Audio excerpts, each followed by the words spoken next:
Good morning friends. Article 109 देखते हैं क्या है। Special procedure in respect of money bill. ठीक है, मनी बिल के लिए स्पेशल प्रोसीजर क्या होता है उसको पास कराने का राज्यसभा और लोकसभा में। तो क्या बोला गया इस आर्टिकल में, a money bill shall not be introduce in the council of state. Means Rajya Sabha में मनी बिल को इंट्रोड्यूस नहीं किया जाता है, लोकसभा में ही मनी बिल इंट्रोड्यूस होता है।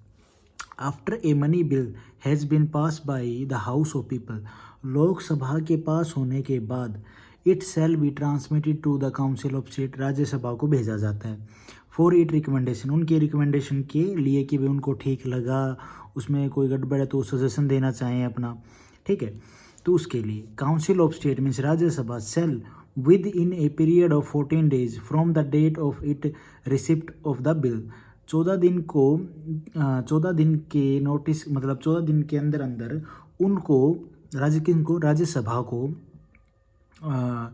ये बिल को वापस लौटाना पड़ता है। Return the bill to the house of people, Lok Sabha को वापस लौटाना पड़ेगा। उनके रिकमेंडेशन या सजेशन अपना जो भी वो अमेंड उसमें चेंज करना चाहें वो अपना उसमें चेंज करके, या नहीं करना चाहते तो वैसे उनको देना पड़ेगा। ठीक है, वापस रिटर्न भेजना पड़ेगा। और अगर वो नहीं भेजते हैं तो भी वो अपने आप वहाँ पे लोकसभा में चला जाता है या पारित हो जाता है। फिर आगे देखते हैं इसमें क्या लिखा है, उसके अकॉर्डिंग चलते हैं अपन। तो the return the bill to the house of People, ठीक है, विद इट रिकमेंडेशन, उनके रिकमेंडेशन के साथ, किनकी, राज्यसभा की। And the house of people, Lok Sabha में there upon there accept and reject all and any of the recommendation, Rajya Sabha ने जो भी रिकमेंडेशन करके भेजा है कि हमें ये चेंज चाहिए, तो वो लोकसभा के ऊपर है कि वो उसको एक्सेप्ट करें, उन रिकमेंडेशन को, उन सजेशन को, और ना करें। ठीक है, of the council of state means Rajya Sabha के रिकमेंडेशन के लिए। थर्ड पॉइंट में क्या बोला गया, if the house of people, Lok Sabha, accept any of the recommendation of council of state, Lok Sabha के ऊपर है वो जो राज्यसभा ने जो रिकमेंडेशन भेजी हैं उस बिल के ऊपर, मनी बिल में, तो वो उसको एक्सेप्ट करे या ना करे, वो हाउस लोकसभा के ऊपर है। And the money bill shall be deemed to have been pass by both house with the amendment recommended by the council of state and accept by the Lok Sabha. तो ये तो भैया मनी बिल जो है वो लोकसभा के ऊपर है, अगर वो दोनों हाउस में पास होता है तो ठीक है भाई, बिना कुछ चेंज के या रिकमेंडेड अमेंड किए। और अगर अमेंड भी होता है, अगर राज्यसभा उसमें कुछ चेंज करके देती है और लोकसभा उसको मान लेती है, तो दोनों हाउस में पास हो जाएगा।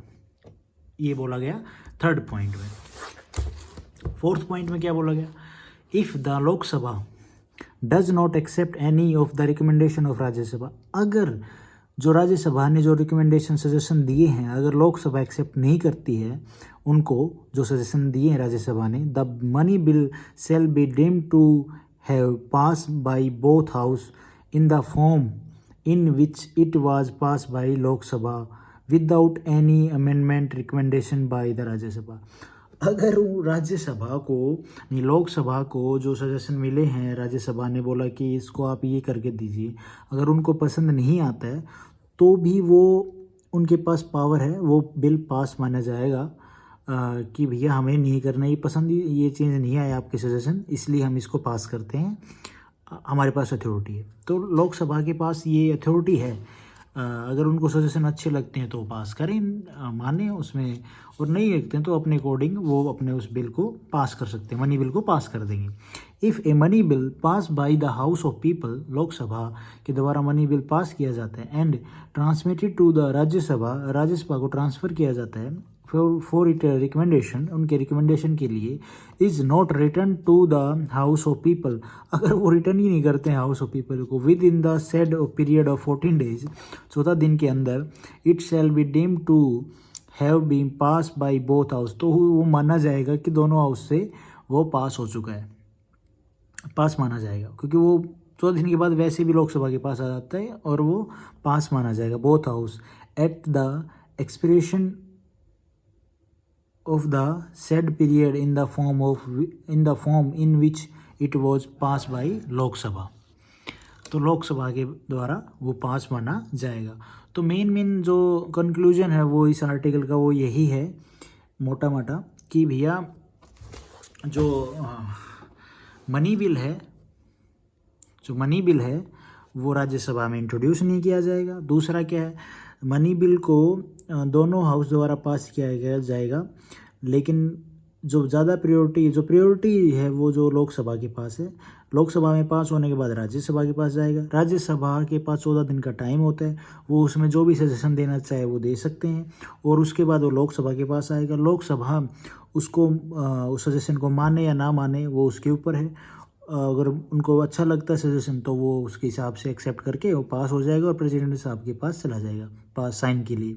अगर नहीं होता है तो भी वो एक्सेप्ट नहीं होता है तो वो भी पास माना जाएगा, और 14 दिन में राज्यसभा को वापस लोकसभा को भेजना ही पड़ेगा। अगर नहीं भेजते हैं तो भी वो पास माना जाएगा। मेन तो था ये इसका conclusion. Thank you for watching this video. Have a nice day guys.